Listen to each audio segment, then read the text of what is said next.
Side అడిగారు. Sir ఇది అడుగుతారు కదా క్వశ్చన్, మీరు ఎందుకు అడుగుతారు అంటే వాళ్ళు అడిగినట్టయితే మేము ఇవ్వండి, వాళ్ళు అడిగినట్టయితే మేము ఇవ్వలేము. కాకపోతే వాళ్ళ ఆలోచన ఎలా ఉంది, వాళ్ళ గెస్సింగ్ ఎలా ఉంది అనేసి. ఎందుకంటే దాని తర్వాత వాడు గెస్ట్ చేస్తున్న శాలరీకి తగినంత స్కిల్స్ ఉన్నాయా లేదా చెక్ చేస్తారు, సర్టిఫికేట్స్ ఉన్నాయా లేదా, ఎక్స్పీరియన్స్ ఉందా లేదా, ఇవన్నీ చెక్ చేసి ఆ శాలరీలో అంత ఇవ్వమంటారు. ఖచ్చితంగా అయితే రాసినంత అయితే మాత్రం రాసినాక ఇప్పిస్తారా? ఎవరు బెస్ట్ అయితే మాత్రం ఇస్తారు అవకాశం ఉంది కదా. సో జాబ్లో కూడా మనం జాబ్ ఎంటర్ అయిన తర్వాత మనకి ఒక లిమిటెడ్ శాలరీ పెడతారు. ఎంత కష్టపడినా సరే గ్రోత్ అనేది ఉండదట. మీ అందరికి ఒక చిన్న జోక్ షేర్ చేసుకుంటారు, చాలా చిన్న జోక్ సిస్టమేనా. ఒక అతను ఒక ఆఫీసర్ దగ్గర పనిచేస్తూ ఎంత విసిగిపోయి ఏం చెప్తున్నాడంటే, నేను ఉద్యోగం మానేస్తాను అన్నాడు. ఎందుకు మానేస్తాను అంటున్నారంటే, ఎందుకంటే ఇంత కష్టపడి పనిచేస్తుంటే జోబీ నిండట్లేదు, ఇంట్లో ఖర్చులు అవసరాలు నేను చూసుకోలేకపోతున్నాను, నాకు ఇంటికి వెళ్తే అరెస్ట్మెంట్ అయిపోతుంది, ఇక్కడికి వస్తే వర్క్ అరెస్ట్మెంట్, ఇంటికి వెళ్తే డబ్బులు సరిపోతుంది అరెస్ట్మెంట్ అవుతుంది, నేను ఉద్యోగం మానేస్తాను అంటే ఆ బాస్ అడిగాడట, ఉద్యోగం మానేసి ఏం చేస్తాడు? ఒక ఆటో కొనుక్కొని ఆటో తోలుకుంటున్నాడు. ఆటో కొనుక్కొని ఆటో తోలుకుంటాను, అదేదో పార్ట్ టైం కూడా చేసుకోవచ్చు కదా అన్నాడు. సాయంత్రం నేను బేగ్ వదిలేస్తాను, సాయంత్రం నువ్వు ఆటో వేసుకోండి, ఎందుకంటే డబ్బులు చాలేదు కదా, ఈ డబ్బులు ఆ డబ్బులు వస్తే ఎక్కువ వస్తాయి కదా అంటే కన్విన్స్ అయ్యాడట. సరే అయితే ఆటో వేస్తాను. సరే ఆటో వేసినప్పుడు మాత్రం నువ్వు సాయంత్రం పూట నీకు ఆకలి వేస్తే మాత్రం పలానా జంక్షన్లో ఒక పకోడీ బడ్డీ ఉంటుంది, అక్కడికి వచ్చి పకోడీ తిను అన్నాడు. అక్కడికి వచ్చి ఎందుకు పకోడీ తినమన్నాడు? ఆ పకోడీ బడ్డీ నాదే అన్నాడు. సో నాకు కూడా శాలరీ సరిపోక సాయంత్రం పకోడీ పెట్టుకున్నాను. ఉద్యోగాల పరిస్థితి అలాగే ఉంటుంది. చూడడానికి చాలా బ్యూటిఫుల్గా ఆ జాబ్ అట్మాస్ఫియర్, వాళ్ళ టెక్నిఫికేషన్ అది ఉంటుంది. లోపలికి వెళ్తే కానీ ఈవెన్ సాఫ్ట్వేర్ అంటే కానీ వాళ్ళకున్న కష్టాలు ఇంకెవరికి ఉండవు. చెప్పాలంటే వాళ్ళకున్న రోగాలు ఎవరికి రావు. అర్థమవుతుందా? So thank you. మన వెజిటేరియన్ ఏంటంటే మనకు ఆరోగ్యం ఉంది, ఆదాయం ఉంది. సో ఆదాయం ఎంత కావాలంటే అంతుంది, ఎంత కావాలంటే అంతుంది. ఇక్కడ ప్రాబ్లం ఏంటంటే ఎక్స్పెక్టెడ్ శాలరీ అంతానే అలాంటిది లేదు, మీకు ఎంతే చేయటం అనే అలాంటి లేదు, అది లేదు. ఎంత కావాలనేది మీరు డిసైడ్ అవ్వాలి, ఎంత కావాలనేది మీరు డిసైడ్ అవ్వాలి. సో జనరల్గా చాలామంది జాయినింగ్ అవుతారు కదా, వాళ్ళు గెస్ట్ చేస్తారు ఏంటంటే ముఖ్యంగా లేడీస్కి నెలకు ఒక 5,000 వస్తే చాలు. ఎందుకంటే చాలామంది మంత్ మెయింటైన్ చేస్తారు లేడీస్, ఆ నెలాఖరులో 5,000 కోసం చాలా ఇబ్బంది పడుతుంది. 5,000 ఎక్స్ట్రా ఇన్కమ్ వస్తే మంత్ హ్యాపీగా గెట్ అయిపోతుందని చెప్పి స్టార్టింగ్ చాలామంది లేడీస్ 5,000 వస్తే చాలు, లేదా 10,000 వస్తే చాలు ఇట్లాగ అనుకుంటారు. కానీ ఒక లైఫ్ కోసం ఒక క్లారిటీ ఉన్న వాళ్ళు ఏం చేస్తారంటే ఒక బల్క్ అమౌంట్ని టార్గెట్ పెట్టి ఒక 30,000 40,000 వెస్టేజ్ నుంచి సంపాదించాలి, ఒక 50,000 దాకా సంపాదించాలి. లేకపోతే మనకి బిఏపీ మీటింగ్స్కి వెళ్తే ఏం చెప్తారు, 1 year 1 lakh 1 car 1 tour. Okay అంటే ఒక 1 year కష్టపడితే 1,00,000 రూపాయల ఇన్కమ్, ఒక కార్కి ఓనర్ అవ్వడం, ప్రైవేట్ ఫండ్ ఎలిజిబిలిటీ అవ్వడం, నెక్స్ట్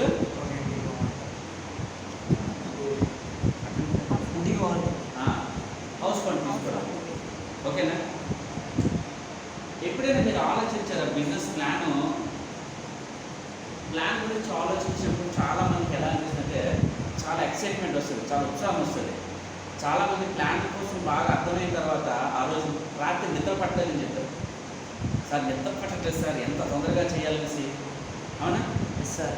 అర్థం కానివాడు సంగతి, ప్లాన్ తెలియని వాడికి అర్థం కానివాడికి ఏమీ లేదు. కానీ ప్లాన్ అర్థం మాత్రం నిద్ర పట్టట్లేదు సార్, ఎంత తొందరగా చేయాలని అనిపిస్తుంది. Okay yes sir, plan okay. కానీ ప్లాన్ మనం డైరెక్ట్గా మనం వర్క్ చేద్దామంటప్పటికి చాలా డిఫరెన్స్ వస్తుంది, చాలా డిఫరెన్స్ వస్తుంది. ఎట్లాగంటే సినిమా ట్రైలర్ ఎలా ఉంటుందో మన ప్లాన్ ఎలా ఉంటుంది, సినిమా ఎలా ఉంటుందో మనం వర్క్ చేస్తూ ఉంటాం. ట్రైలర్లో ఉన్న సినిమాలో ఉండొచ్చు, ఉండకపోవచ్చు. అవునా కదా? సో ఈ బిజినెస్ కోసం మన అందరి దగ్గరికి వెళ్తే లాట్ ఆఫ్ పీపుల్ మనకి ఏం చెప్తారంటే నెగిటివ్ చెప్తారు. ఏం చెప్తారు? నెగిటివ్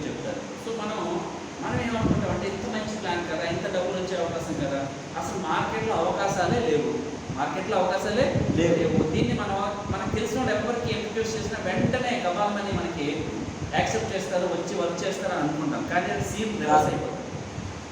వాళ్ళు ఏం చెప్తారు, రామంటారు, చేయమంటారు, వద్దు అంటారు. నెక్స్ట్ టైం ఇంకేంటంటే నెక్స్ట్ టైం చూస్తే అది ఓకే, నువ్వేందుకు చేస్తావు, నువ్వు మాని అంటావు. రిజెక్షన్ ఎక్కువ వస్తుంది. రిజెక్షన్ ఎక్కువ వస్తుంది. అంటే ఈ బిజినెస్లో మనం నేర్చుకోవాల్సిందా ఈ రిజెక్షన్స్ని ఎలా హ్యాండిల్ చేయాలి, ఎవరైనా రిజెక్షన్స్ చేస్తే దాన్ని ఎలా తీసుకోవాలి. దీనికి నా దగ్గర ఒక బ్యూటిఫుల్ స్టోరీ ఉంది, చెప్పచ్చా? స్టోరీ సిస్టమేనా? ఈ స్టోరీ ఎవరిదంటే మదన్ మోహన్ మాలవ్య. అతని పేరేం పేరు? మదన్ మోహన్ మాలవ్య.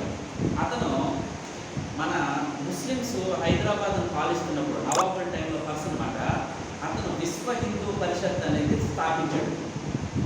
ఎలా స్థాపించాడు అన్నది స్టోరీ అన్నమాట. అతను విశ్వ హిందూ పరిషత్ స్థాపించాలని అనుకున్నప్పుడు జోబీలో రూపాయి లేదు, రూపాయి లేదు. డొనేషన్స్ కోసం అందరినీ కలెక్ట్ చేస్తున్నాడు. అయితే అందరూ ఇస్తారు, తక్కువ ఇస్తారు. అతనికి ఒక ఆలోచన వచ్చింది, నవాబు గారిని అడిగితే ఎక్కువ ఇస్తారు, ఎందుకంటే నవాబు చాలా రిచ్ కదా అనేసి నవాబు గారి అపాయింట్మెంట్ తీసుకొని నవాబు గారి సభలోకి వెళ్ళి విశ్వ హిందూ పరిషత్ కట్టాలనుకుంటున్నాను, మీ వంతు సాయం చేయండి అంటే నవాబు గారు చొప్పు తీసి మొహం మీద కొట్టారు. నేను ముస్లిము, ఒక హిందూ విశ్వ పరిషత్ కట్టడానికి నువ్వు నా దగ్గర డబ్బులు అడుగుతావని మొహం మీద కొట్టాడు. అదే ప్లేస్లో మనం ఎవరైనా ఉంటే ఏమవుతాం? ఈ మొక్క ఆలోచించకుండా వచ్చాను, చొప్పు మొహం మీద తగిలింది అని ఫీల్ అయ్యి హట్ అయ్యి బాధపడి వెళ్ళిపోతాం కదా. చాలామంది ఏం చేస్తారంటే ఆ పనే మానేస్తారు. ఆ విషయంలో వదిలిపోతే నమస్కారం, ఎందుకంటే రిజెక్షన్ వస్తే పని మానేస్తారు చాలామంది. అయితే గ్రేట్ లీడర్స్ ఎలా ఉంటారో చూడండి. మదన్ మోహన్ మాలవ్య అనే అతను చాలా గ్రేట్ లీడర్. అతను ఆ చెప్పు తీసుకొని చెంకలో పెట్టుకొని శుక్రియా శుక్రియా శుక్రియా అన్నాడట. శుక్రియా అంటే ఉర్దూలో అయితే థ్యాంక్ యూ చెప్పాడు. రాజుకి షాక్ మాట. ఎవరైనా బాధపడతారు, ఏడుస్తారు, ఏదో ఎత్తుకుంటూ వెళ్ళిపోతారు, ఈడేటి శాంకలో సొప్పు పెట్టుకొని శుక్రియా అన్నాడు. ఇచ్చేకిందా ఏంటి అన్నాడు. సరేలే వదిలేసాడు. వీడు చెప్పు పట్టుకొని బయటికి వెళ్ళి నవాబు గారు చెప్పు వేలం పాట వేస్తానన్నా ఎవరు ఎక్కువ డబ్బులితే అని ఇద్దరు వేలం వస్తాను. ఆ వేలం పాట స్టార్ట్ అయిందని చెప్పి నా నోట అయినట్టు తెలిసి నవాబు గారు చెవులో పడితే నా చెప్పుని ఎవరైనా తక్కువ రేటు కొనుక్కున్నా నాకు అవమానం చెప్పి ఎక్కువ డబ్బులు పే చేసి ఆ చెప్పు కొనుక్కొని వెళ్ళాడు. అంటే మనకు వచ్చే రిజెక్షన్స్ కూడా మనం ఏం చేయాలి? శుక్రియా థ్యాంక్ యూ ఇది రాదు మనకి. ఎంతమంది జాబ్ వచ్చింది, ఎందుకు చేయట్లేదు, ఎందుకు రాదు, ఏం సంగతి అని అడుగుతాం. కాదు, టైం ఇవ్వాలి వాళ్ళకి. ఎందుకంటే ప్రతి ఒక్కరికి ఆ లక్ మైండ్ ఓపెన్ అవ్వాలంటే కొంచెం టైం పడుతుంది. మనకి లక్ బాగుందని చెప్తాను, అందుకే వెస్టేజ్లోకి వచ్చాం లేదా? Yes sir.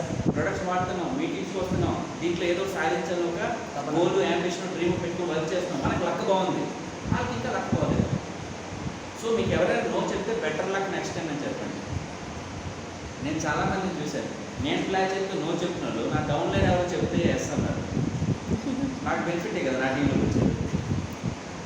ఇప్పుడు నేను ప్లాన్ చెప్పాను, ఆ నో చెప్పారు. సపోజ్ మేడం గారు చెప్తే ఓకే అంటారు. సో అతను జాయిన్ అయ్యాడంటే నేనేం చేస్తాను, ఓకే వెస్టేజ్లోకి వచ్చారు కదా, మన వెస్టేజ్లోకి వచ్చారు కదా, చాలు. అర్థమవుతుంది మీకు? సో గౌతమ్ బాలి గారు నాకు అప్పుడు చెప్పిన మాట అన్నీ మీకు చెప్తున్నాను. నేను చాలా మీటింగ్లో చెప్పాను, బాధపడదు సురేష్, ఎప్పుడూ కూడా ఈ బిజినెస్ విషయంలో ఎంతమంది రిజెక్షన్ చేసినా ఎప్పుడు ఫీల్ అవ్వకు. భూమి గుండ్రంగా ఉంది, చుట్టూ తిరిగి వెస్టేజ్కి రావాలి అందరూ.